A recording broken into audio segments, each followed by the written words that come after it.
부자 나와봐.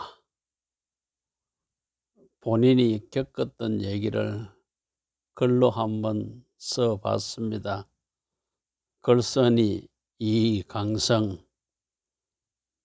몇 년 전에 문득 집이 많이 있으면 얼마나 좋고 행복할까.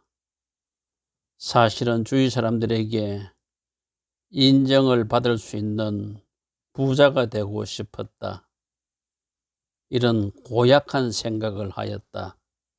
그래서 어떻게 하면 많은 집을 가질 수 있을까 궁리하니 좋은 생각이 떠올랐다. 작은 돈으로 집을 여러 채 살 수 있는 방법은 집을 사서 전세로 임대하는 것이다. 그 당시 내가 사는 구미는 경기가 좋았다. 회사도 잘 돌아가고 일거리도 많았고 그로 인해 자영업도 잘 되었다. 외부에서 유입되는 인구는 매달 최고로 경신을 하였다. 거리나 공원에 사람들이 많아 활력이 넘쳤다. 부족한 것은 주택이다. 어느새 집을 나는 꽤 많이 마련하였다. 잠잘 때 내가 마련한 집을 세어보면서 부자 한번 나와봐. 옛날에는 논밭이 많은 사람이 부자고 지금은 집이 여러 채 가진 사람이 부자다. 나는 스스로 부자라는 생각을 하였다. 사실 내가 가진 집은 빈 깡통이나 같다고 할 수 있다. 그런데도 나는 건망진 생각을 하였다. 사람들은 나를 부러워하였다. 어떻게 하면 그렇게 짧은 기간에 많은 집을 가질 수 있느냐? 나는 그런 말을 들을수록 기분이 좋았고 우쭐하였다. 내 스스로 부자 되는 능력과 재주가 있다고 생각했다. 내가 집을 살 때는 주택이 부족하여 전세 대란이다. 매매 가격의 90% 이상 받을 수 있었다. 어떤 것은 살 때보다도 임대할 때 더 많이 받은 것도 있다. 내 집이라고 하지만 사실이 내 집이 아닌 깡통이다. 서랍에 문서가 점점 쌓였다. 매매 계약서, 등기 권료증, 임대 계약서, 보관을 잘해야 한다. 일거리가 불어났다. 나는 집이 많으면 부자라는 소리를 들으면 좋고 행복할 것이라고 여겼는데 진정 삶은 여유가 없어 메말라갔다. 늘 돈 계산을 해야 하기에 머리에 돈으로 가득 찼고 다른 것이 들어올 틈이 없었다. 이로 인해 신경 써야 할 것이 너무나 많았다. 임대 기간 전에 이사를 가겠다고 하는 사람도 있었고 이로 인해 입실음을 해야 하고 그리고 임대 기간이 완료되면 또다시 재계약을 하거나 다른 임차인을 구해야 한다. 하루 일과를 부동산에서 보내는 것이 일수다. 그곳에 가야 부동산에 대한 정보를 들을 수 있고 건매물을 매입할 수도 있고 매입한 집을 임대할 수도 있다. 그곳에는 돈 얘기밖에 하지 않는다. 나는 어느새 돈 사람이 되어 몸 안에 돈으로 가득 찼고 돈에 중독된 환자와 같았다. 그러나 그때 내 스스로는 능력이 있는 아주 정상적인 사람이라고 생각했다. 오래된 낡은 집을 구해야 많이 마련할 수 있기에 대부분 묵은 집이라 손볼 것이 많았다.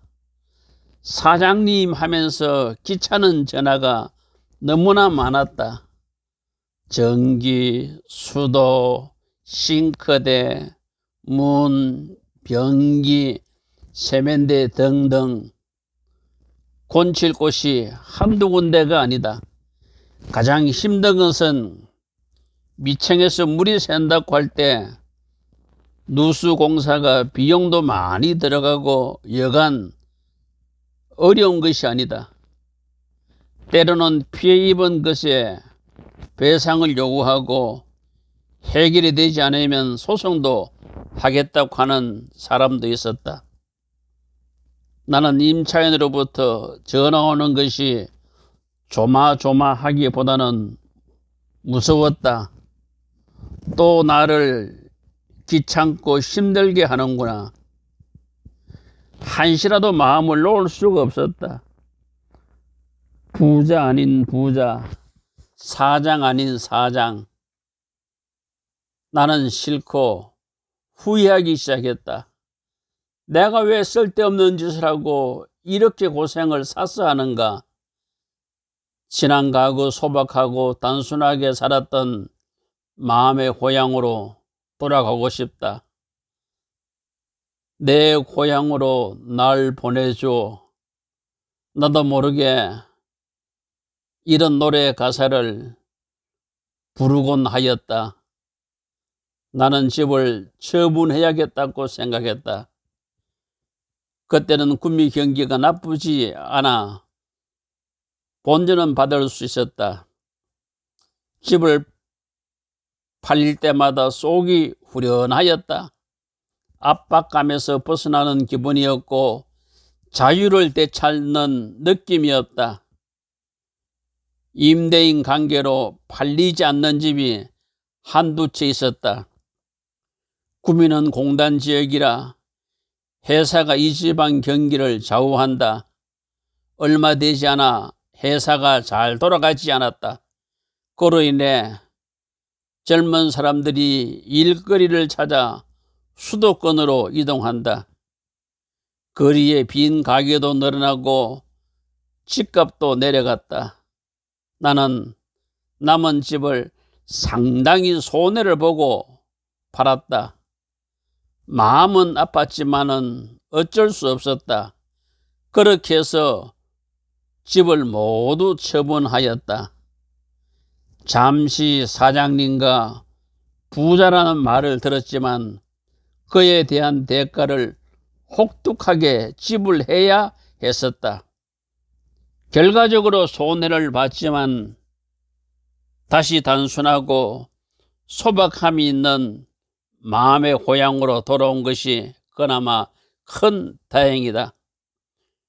욕심과 유혹은 나에게 부자, 사장이라는 계급장을 이마에 붙어주고 그 대가로 전쟁터 한가운데 집어넣는다. 많은 상처를 입고 그곳에서 깨달은 것이 있다. 단순하고 소박하게 지내는 것이 큰 행복이다. 성경에 욕심 잉태하여 죄를 낳고 죄가 잉태하여 사망을 낳느니라. 고기를 먹고 다투는 것보다는 채소를 먹고 화목하게 지내는 것이 나으니라. 이런 말씀이 있다.